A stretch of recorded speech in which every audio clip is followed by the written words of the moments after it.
شروع اللہ کے نام سے جو نہایت مہربان اور بے حد رحم والا ہے۔ اس دن جو سزا سے بچ گیا اس پر اللہ نے بڑا ہی رحم کیا اور یہی نمایاں کامیابی ہے۔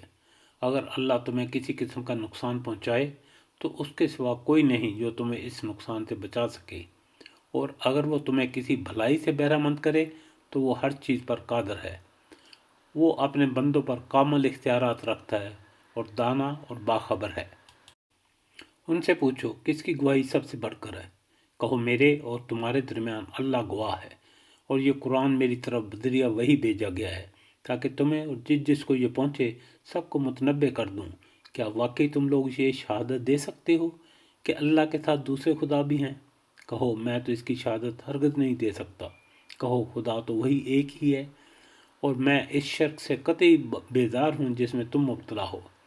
جن لوگوں کو ہم نے کتاب دی وہ اس بات کو اس طرح غیر مشتبہ طور پر پہچانتے ہیں جیسے ان کو اپنے بیٹوں کے پہچاننے میں کوئی شبہ پیش نہیں آتا، مگر جنہوں نے اپنے رب کو اپنے آپ کو خود خسارے میں ڈال دیا ہے وہ اسے نہیں مانتے۔